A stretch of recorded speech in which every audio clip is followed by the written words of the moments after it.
Come on then, hands up. How many of you had sacked by November in the sweepstake? Well, you would be wrong, oh ye of little faith. Come on, some of you had a wry smile during that intro. Things are going absolutely fine. After a couple of games, I thought this could be a very long season, but it's turning out okay. We've got Newtown in our first game in today's episode today, but let's start by introducing you to the form. In our last episode, you saw us crash out of Europe and then beat Newtown on the opening day of the domestic season, and we've got the same opponents today before in our second game we take on Bala. Well, after that Newtown game, things went awry. We lost 3-2 to Connors Key and then 1-0 to TNS, but the three teams we'd lost to in the four domestic games we'd played as Haverfordwest boss were all against decent sides. Connors Key, Penabont and of course TNS are all up there towards the top of the table, but after that we have gone undefeated. We've kept a couple of clean sheets as well. We got a 2-0 victory, a 1-0 victory before we started to find the back of the net with more frequency as well. 4-1 versus Carnarvon, 5-3 in the cup, 2-1 against Colwyn Bay. Then we progressed even further in the cup, and if you look down the screen, you'll see that we've been drawn against TNS in the Welsh Cup quarter-final. That's a game that we'll be coming back for in our next episode, I think. We've also picked up 4-1 wins against Barry. We beat Hollywell. We've drawn against Penybont and Connors Key in our last two games, two opponents that beat us earlier in the season. So I guess that would be some improvement. And I think we're doing a reasonable job. We'll show you the table next because we are second in it. No prizes for guessing who's top. 4 points clear of us, yet to lose a game. They have drawn 3 this season, so they've illustrated that they are fallible to some extent. And you'll see Connors Key and Penybont are towards the top of the table as well. Our opponents, Newtown, are just above the relegation places, so we would be hopeful of getting a win during our first game of today's episode. But after 2 back-to-back draws and with a couple of injuries, that's not exactly a given. Now, since our last episode, we've done a bit more transfer business as well. No fewer than 6 players have come through the door, one of which I think will be familiar with you. Bobby Mack, by the way, absolutely refused to come. We had an offer accepted for him. He turned that down, so I can only assume that Bobby Mack and Cian Kinsella are indeed exactly the same person, because there is no way that Bobby Mack would turn his back on his mentor and refused to come over to Wales. So I can only assume that the bleached blonde hair of Cian Kinsella is an incognito Bobby Mack. Let's get back to those transfers for you. We'll go over to the history. You'd already seen that we'd bought in when we first joined the club Lloyd Marsh Hughes, who's playing for us in central midfield. And we bought in Dean Furman, who's barely playing for us at all. And we bought in Oisin O'Reilly, who's playing incredibly well. He's a left back for us, and it's not like he looks like a galloping, marauding left back. He's probably equally as comfortable playing as a centre half, but he's got 6 assists from left back for us this season and is doing a very good job. He doesn't really have any major weaknesses.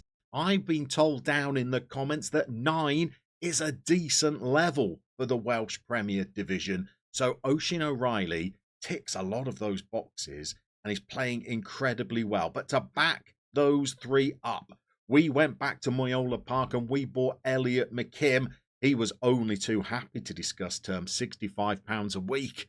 You're welcome, Elliot. He's been playing at the centre of the defence for us so far this season. We've also bought in a new goalie. We did go back to Northern Ireland and see whether our baseball cap wearing goalie from Moyola Park's early days was interested. He was not. But Liam O'Brien was and is averaging above a 7 so far. So he's playing pretty well. We've brought in a player who's one of our injury problems for today. This is Ryan Bevan, a utility player. Could probably play at right back, but we got Chaz Richards there. And Ryan Bevan is not very quick, so wouldn't really be an upgrade at right back. But as a defensive midfielder, he's been doing some sterling work for us at the base of the midfield. A little bit inconsistent, but still pretty good. Niall Owens is another Northern Irish footballer who joins us with pace to burn and crossing ability. He has only been making the occasional appearance so far because, of course, we've got plenty of attacking options, including Kian Kinsella. But it's good to have some strength that we can bring off the bench.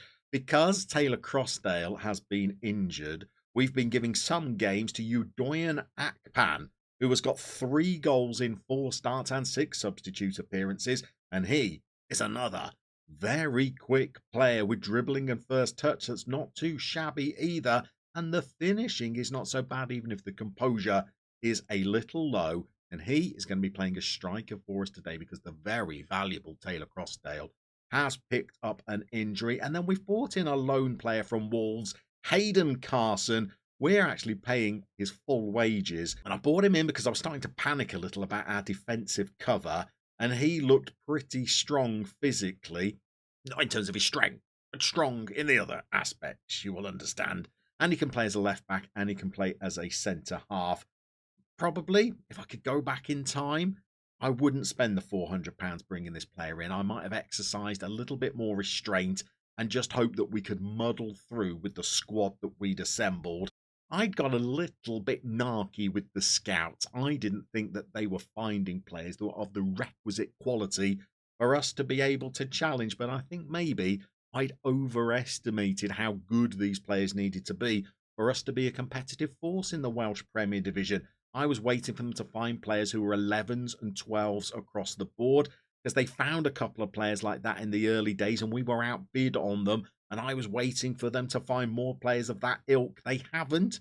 I don't think the players that we've brought in are quite as good as the ones that we've lost out on, but they have been good enough to guide us to second place in the table.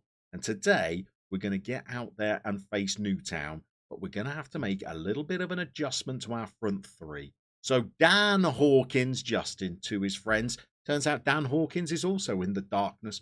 Who knew? Has been playing pretty well this season. 5 assists and 3 goals, averaging above a 7. Ian Kinsella is our top goal scorer in all competitions. 3 in Europe, 4 in the league. A cheeky couple in the Welsh Cup. And he's starting to show some improvement in his training. And at just 16 years old, looks like he could go on to become a reasonable player, especially with that personality. But it's up front where the majestic, the magnificent Martel Taylor Crossdale, who scored 6 goals in 9 starts in the league this season, is currently out with a twisted ankle and will be for the best part of a month. So it's going to be Akpan who's going to deputise today, and hopefully he will be an able deputy at that. Let's get out there and see whether those words come to fruition. We take on Newtown in the first of today's games. So the optimist would say we're unbeaten in quite a number of games. The pessimist, which is yours truly, will say we've drawn the last 2, albeit against decent teams. We didn't look great in those games. So we're looking to try and bounce back today against a side that is towards the foot of the table. We're underway early with a highlight. Richards feeds Hawkins. Here's Marsh Hughes, who's starting to grow into that central midfield role after a slow-ish start. And Akpan has an early chance, which witchily tips over the bar, and Justin heads out to the side to sling in the corner. We've not exactly been on fire so far, and our opponents have threatened on occasion. So we're going to put a little encourage shout and see whether that can just G the boys up. The body language is looking good after that shout. Let's see if we can reward ourselves with a goal. Here is Kian Kinsella, fooling nobody. Bobby Mack in disguise.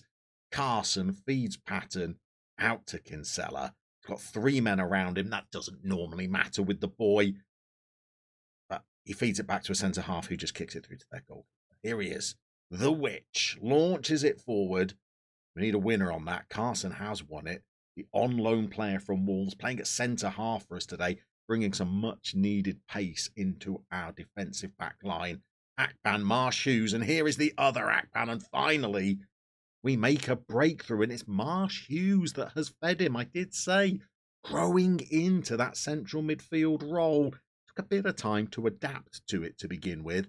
Was pulling lots of 6-point-somethings, but has started to chip in with the occasional goal, and now with the occasional assist as well.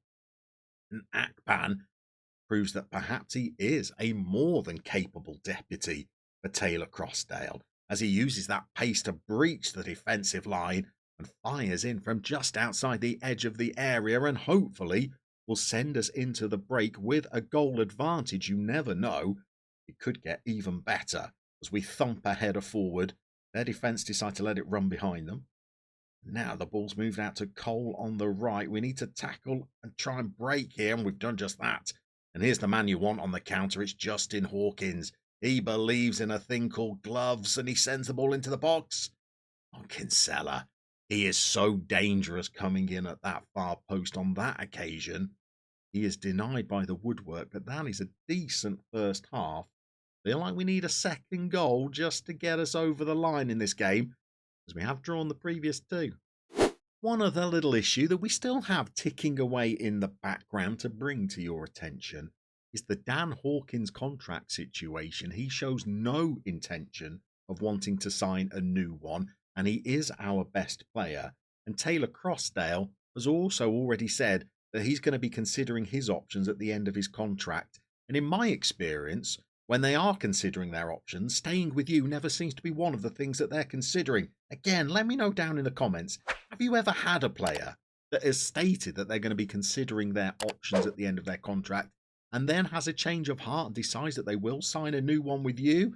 If somebody could let me know that they have had that situation, well, that would be reassuring, because Taylor Crossdale has become a very important cog in the Haverfordwest wheel, as has Hawkins, and here he is now. He takes on his fullback. He shows no remorse as he turns inside, sends a cross into the box. It's not a great one, if I'm honest, but I was trying to build up to him giving a delicious ball in, and he has this time. Right on cue, the two magic men link up. Hawkins sends a delicious looping, cloud-covered ball into the penalty area. Are we going to say that this is good wing play, or is this just a hoik into the box? It's hoik-esque, but Kinsella comes in at that far post, and this time he makes no mistake with his header as he sent a bit of a nothing ball forward. Here's Gordon Cowans. Now, you'd think that he was way too old to be playing any kind of standard of football whatsoever, but that has turned into an assist for former Welsh international Ewan Roberts, himself probably in his 50s, and Newtown are back in the game. And I think that could be our cue. Just try and freshen things up with some substitutions. 3 changes made. McKim into the defence, Franklin into the midfield, and Owens involved over on the left. And I think what we will do is just change Owens to be a winger to see whether he can send some searching balls into the box. We've got 10 minutes to navigate in a game where I don't think Newtown deserve a draw, but one more goal will give them just that as we send a looping ball into the far post. And here is O'Reilly. And McKim has a little effort. That's the second time I think that we've hit the woodwork. Let's hope that's not going to be costly, because our XG indicates that we probably should have scored one more goal than we have, I think. Newtown don't seem to be pressing, but we will throw on a bit of time wasting to try and get us towards full time. This will get us back to winning ways. We have managed to secure the 3 points. Probably we're a little down on where we should be score-wise. Perhaps if Taylor Crossdale had been in the team, he might have taken one of those other chances. But we'll tell them that that's a nice victory, and then we'll get prepped for our second game. That win makes it 9 unbeaten, and because TNS are yet to play, we've closed to within a point of them. I think the other thing that we're going to do before we take on our second fixture in today's episodes is we're going to go into the boardroom and ask whether they will fund another coaching badge, because there's plenty of money in the bank account. We've got an A rating given that we've been so long unbeaten in the league, and we've only got the National B licence so far. So it would be good if we could convince Haverfordwest to give us a badge as well. So we will go to the club vision, make a board request. It's the personal one. We're going to ask them whether we can start a coaching course, and hopefully by the time we get to our second game, they'll have made a decision. And the news is positive. The board will indeed fund that course. So we are now going to be studying for our National A licence. Still a few rungs to go, but every one of these coaching badges that we can pick up just helps nudge us towards being a slightly higher reputation manager. For today's game, we're going to be going out against a team who I believe are 8th in the table. They've got 12 points this season, 3 wins, 3 draws, and 6 defeats.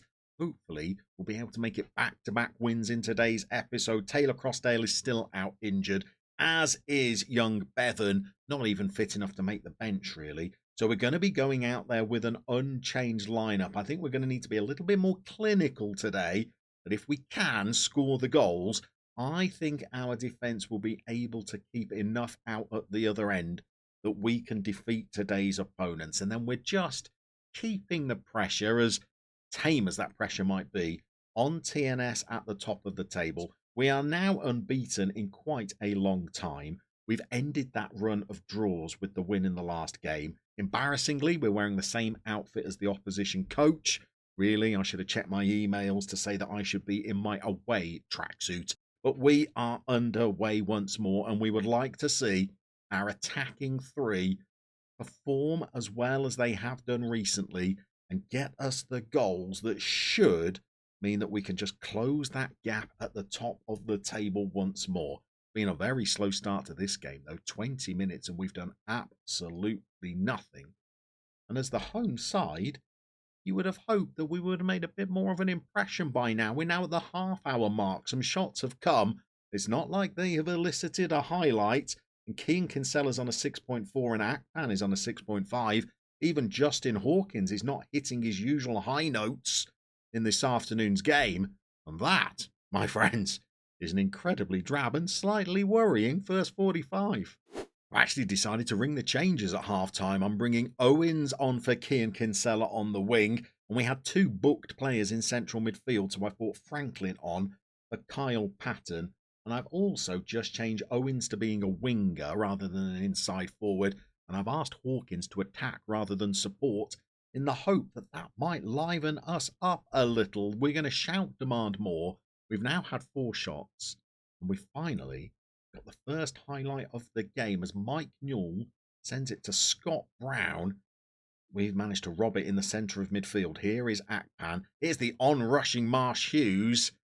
And he has fluffed his lines a little there. He only had the keeper to beat, and he's not even worked the goalkeeper. Instead, he's blazed it over the bar. Akpan is on a 6.4. That concerns a little. But here is Owens looking to show that he should be getting more regular game time. Instead, he's tackled, as is O'Reilly, who's now managed to win it back. Franklin feeds Owens. It's all a little clumsy out there on the left. Instead, we just blast it into the box. It's cleared away once more. And we're going to try and attack them for a third time. O'Reilly's back in the left-back position. Akpan gives the ball away. Finds it to Franklin. He gives the ball away. And now, when it might not be our highlight at all, they've slowed the tempo down. Justin Hawkins has robbed them. He's fed Akpan. And that is hardly worthy of a highlight if you ask me.